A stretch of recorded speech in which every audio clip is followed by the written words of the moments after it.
Nah di sini karena durasinya masih jauh, masih banyak. Di sini teman-teman juga ya saya ingin membahas masalah untuk apa ya tadi itu saya lupa ya mau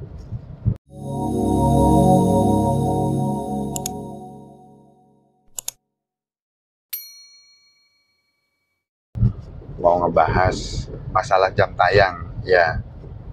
Jadi sebenarnya sekarang kan lebih mudah ya, bukan lebih mudah sih.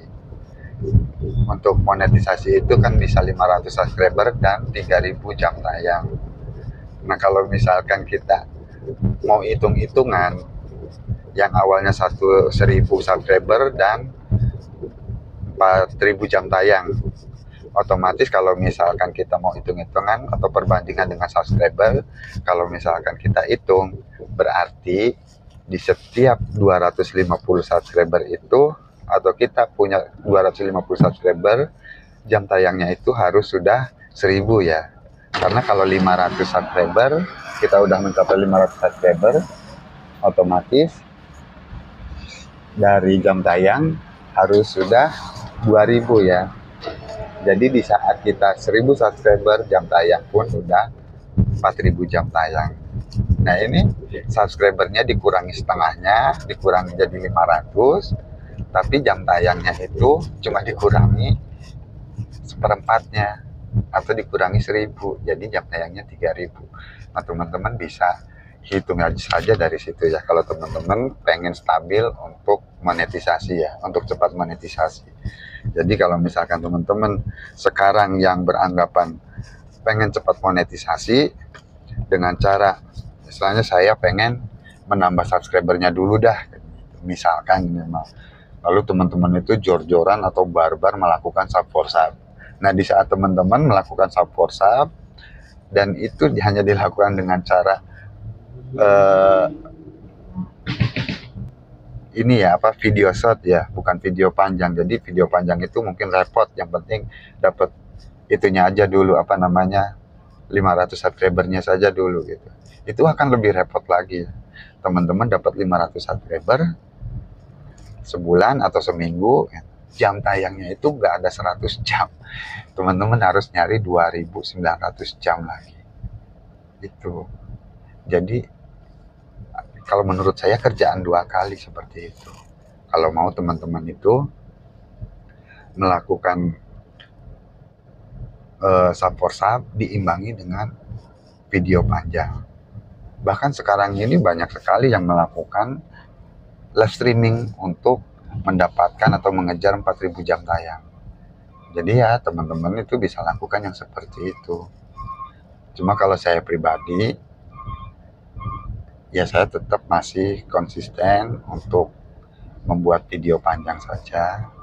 Untuk live streaming itu ya masih bisa dihitung ya, sekali atau 2 kali di channel saya itu. Yang intinya atau maksud dari saya itu untuk upload video nanti. Jadi di saat upload video ada video yang berdurasi kira-kira 1 jam. Kalau masalah ditonton atau tidak, ya istilahnya kan tergantung dari teman-teman sendiri. Saya juga tidak bisa memaksakan teman-teman harus nonton video saya full durasi atau harus hadir di live streaming saya supaya saya bisa mendapatkan 4000 jam tayang atau 3000 jam tayang. Nggak bisa, saya nggak bisa memaksakan seperti itu ya. Karena saya sendiri pun atau saya pribadi pun ya waktunya itu ya 1 hari bisa dibagi-bagi ya. Bisa ya 1 hari kerjaan, kalau senggang saya bisa untuk melakukan saling kunjungan atau sub for sub atau ngehadirin live streamingnya teman-teman. Nah kalau misalkan pulang dari kerjaan ya itu waktunya keluarga sudah. Jadi untuk sekarang ini YouTube ya hanya sisa-sisa dari itu aja waktunya, supaya ya saya juga tidak terlalu jauh dengan keluarga. Lalu kerjaan utama saya sekarang ini tidak terganggu, kecuali kalau misalkan nanti saya itu istilahnya skill saya untuk mengembangkan channel ini sudah terbentuk atau sudah lincah gitu. Mungkin bisa jadi ini jadi kerjaan saya atau jadi penghasilan utama saya di YouTube. Ya mudah-mudahan aja ada rezekinya di YouTube ini. Jadi supaya saya bisa kerja, yang namanya di YouTube kan usahakan pekerjaannya itu sesuai hobi dan sesuai skill kita ya, supaya tidak menjadi beban. Ini juga penting buat teman-teman, supaya teman-teman itu untuk mengembangkan channel, jadi tidak ada paksaan atau tidak ada beban. Makanya kalau setiap kita misalkan, mungkin teman-teman pernah mendengar yang namanya belajar atau nonton video channel besar itu selalu menyarankan buatlah channel yang temanya itu sesuai hobi kita atau sesuai pekerjaan kita. Tujuannya itu supaya tidak menjadi beban. Contohnya ya seperti inilah. Misalkan teman-teman itu temanya dari jalan-jalan. Sedangkan teman-teman itu jalan-jalan itu hanya sebulan sekali kalau gajian. Maaf nih, ya bukan iniin ke teman-teman ya, maksudnya bukan ini hanya contoh saja. Misalkan jalan-jalan hanya sebulan sekali. Nah dari jalan-jalan itu teman-teman cuma bisa mengambil atau upload itu satu video yang berdurasi setengah jam atau 1 jam, dan itu dibagi videonya itu jadi 4 atau 5 video gitu. Jadi sebulan itu teman-teman hanya 5 video saja berarti, karena temanya kan jalan-jalan. Nah kalau misalkan di saat waktunya sudah harus jalan-jalan dan di situ terkendala oleh keadaan, entah itu waktu, entah itu ekonomi atau kendaraan atau tempat. Nah di situ kan akan menjadi beban untuk kita ya. Aduh sudah waktunya upload video tapi teman-teman belum juga melakukan jalan-jalan. Sedangkan jalan-jalan itu kan tidak hanya satu tempat, tapi ke tempat yang berbeda dari setiap kita jalan-jalan. Biasanya kan seperti itu. Nah itu yang salah satu istilahnya tidak sesuai hobi dan tidak sesuai pekerjaan. Jadi ya teman-teman akan merasa jadi beban seperti itu. Usahakan membuat channel ya sesuai hobi, sesuai pekerjaan. Nah di sini juga pekerjaan saya ya sebagai supir seperti ini. Tapi karena saya ya emang dari dulunya juga seneng ya namanya curhat, ngobrol sama teman-teman yang lain gitu. Ya saya bisa untuk meniru, walaupun meniru channel besar ya, walaupun tidak sekarang ini tidak, cara penyampaiannya itu masih inilah belum bagus atau masih jelek, tapi tetap yang namanya saya ingin belajar seperti mereka karena saya punya dasaran sering ngobrol, sering ngomong begini. Jadi saya terapkan di channel ini. Nah untuk saya punya channel satu lagi itu tentang editan, tentang editan video. Sebenarnya tentang editan video itu saya bukan bawaan dari dulu ya. Saya itu bisa ngedit video, ini jujur ya. Saya itu baru-baru kemarin ya. Artinya saya membuat channel di bulan Juli itu saya belum bisa edit video. Video saya yang pertama mungkin sampai 2 minggu atau 3 minggu itu saya cuma baru bisa motong video ya, atau menghapus video bagian yang tidak penting atau bagian yang salah, saya bisa hapus itu saja. Dan saya bisa belajar edit video itu di bulan, kalau nggak salah di bulan awal September atau pertengahan Agustus. Pokoknya dari bulan Agustus, antara bulan Agustusan. Kalau Agustus pertengahan atau Agustus akhir. Itu saya baru belajar edit di situ. Belajar ngedit gitu. Mau belajar ngedit dan akhirnya saya membuat channel tentang edit video.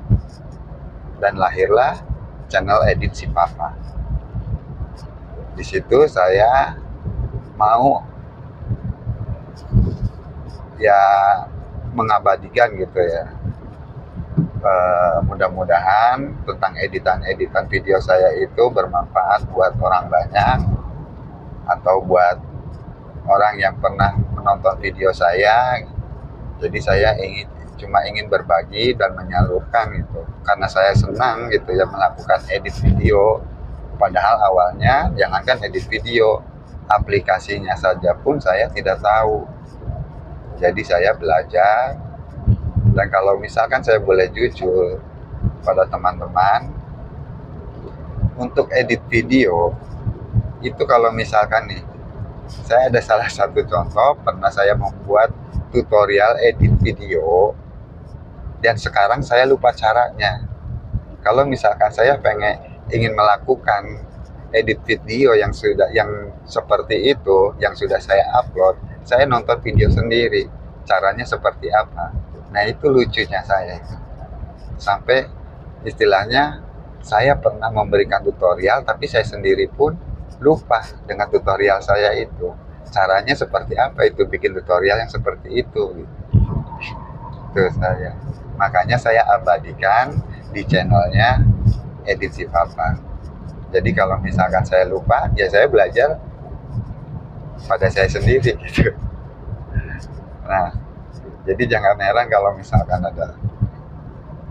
ada tutorial, walaupun misalkan cara memberikan subscriber, tombol subscribe, atau cara membuat teks berjalan, tapi caranya beda-beda. Cuma hasilnya emang sama. Nah, di situ ya kan begitu. Jadi kadang-kadang saya lupa juga dengan caranya. Karena setiap kali membuat video atau membuat tutorial, terkadang saya cuma melihat dari channel besar, menirukan, dan saya mengartikan bahwa saya bisa dan saya terapkan, lalu saya buat tutorial. Nah, setelah itu saya tidak buat untuk sendiri. Teman-teman bisa perhatikan dari setiap video saya itu, intronya itu berbeda-beda. Kalau di channel besar, kalau yang misalkan terutama channel editan ya, yang suka ngedit itu biasanya mempunyai intro yang tetap ya. Misalkan intronya seperti ini, nah itu terus aja intronya dipakai sama dia. Tapi kalau saya itu di video saya sampai sekarang intronya masih berbeda-beda. Nggak tahu kalau misalkan sampai ke depannya intronya mau sama atau tidak. Nah, untuk teman-teman yang sudah menghadiri video ini, saya ucapkan banyak-banyak terima kasih, karena ini sudah dekat, sudah keluar tol ya. Jadi hanya seperti itu. Mudah-mudahan ada pembelajarannya dan saya juga bisa kenal lebih dekat dengan teman-teman pemula yang lainnya ataupun teman-teman yang sudah senior. Salam santun dari saya pemula buat teman-teman. Mohon dimaklumi apabila ada kata-kata yang kurang berkenan, dimaafkan. Dan untuk cara penyampaian saya ini ada yang kurang serak atau kurang enak untuk didengar, atau terlalu kuno, terlalu katro, norak ya mohon dimaklumi ya. Jadi seperti itu aja. Semoga ada pembelajarannya buat teman-teman ya, untuk yang mengembangkan channel. Yang penting tahu larangannya.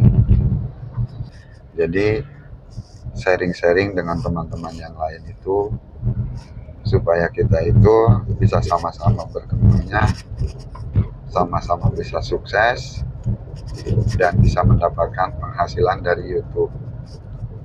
Mungkin untuk sekarang ini teman-teman hanya sebagai iseng-iseng saja ya, karena ya bisa dibilang belum merasakan